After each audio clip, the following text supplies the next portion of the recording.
Hello and welcome to this video on Microsoft Excel.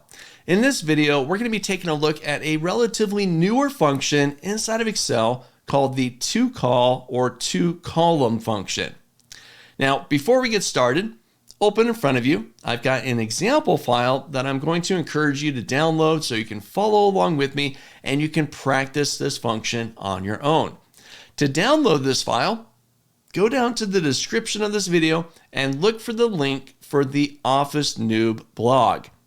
You'll click that link, you'll find some additional information about the function, and you'll find a link to download this file. It's called TOCOL-function-01, and it's a Microsoft Excel file. Now make sure you download that so you can practice this function and use the same file that I'm going to be working with. Also, while you're down there in the description downloading that file, if you enjoy this video, you learned something new, give me a thumbs up. Let me know you enjoyed the video.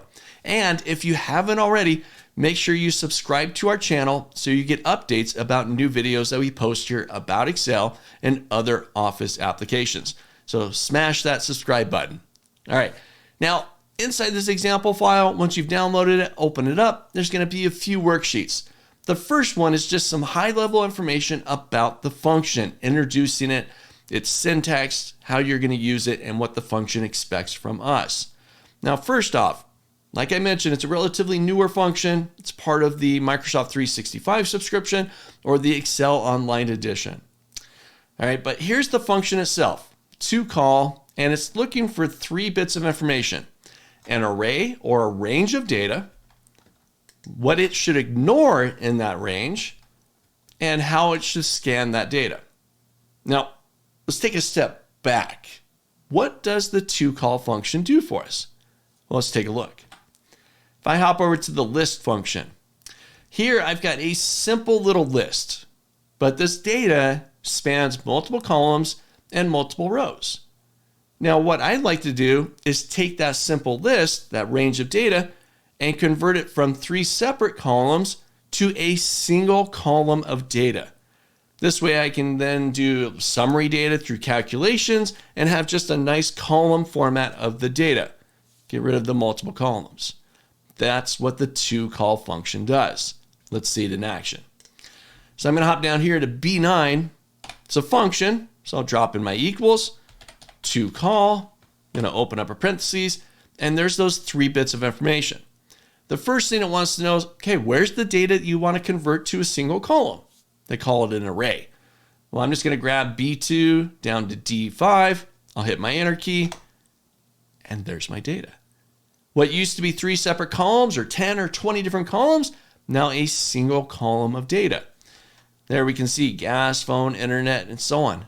All of that same bits of data. Now, if we look closely at this, I got a couple of zeros. I don't have any zeros in the data, but I do have a couple of empty cells within that data. Well, the TOCOL function will allow us to ignore some data. In our case, we can say ignore the blanks within the range of data, within the array. So I'm going to hop over to C9, same thing, TOCOL, open my parentheses. First thing, grab the array, grab the range of data you want to convert to a column, comma. The next thing it wants to know is, well, is there anything you want to ignore? Well, default, keep all values. We saw that. We're getting zeros where the blanks were at, but I want to ignore those blanks. So I'll put a 1 in there, close my parentheses, hit my enter key. There's my data minus those empty cells. Now, let's take it a step further. We've got the option to say, how do you want to scan and output that data into the single column? Do you want to scan it by row? So gas, phone, internet, those will be the first 3 in the column.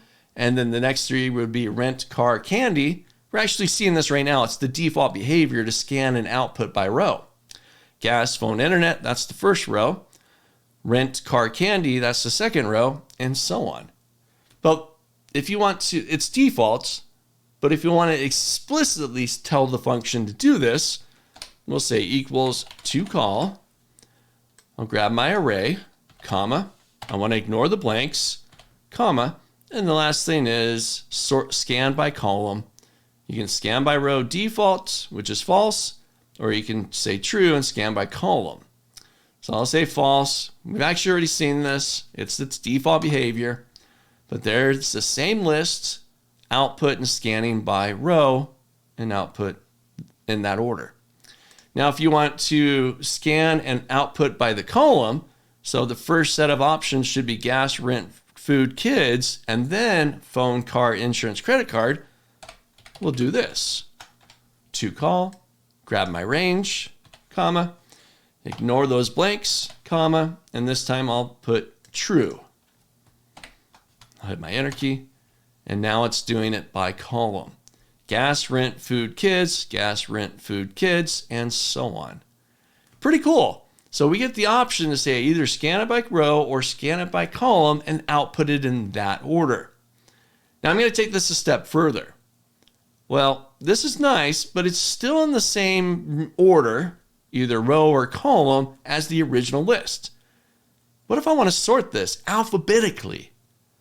Well, the function itself, TOCOL, doesn't have a sort command, an alphabetical sort command, but we can nest. We can use another function inside of Excel that'll do that for us.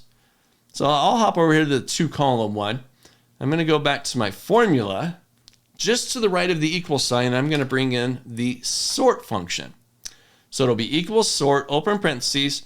The first thing in the sort function it wants to know is the array of data that you want to sort.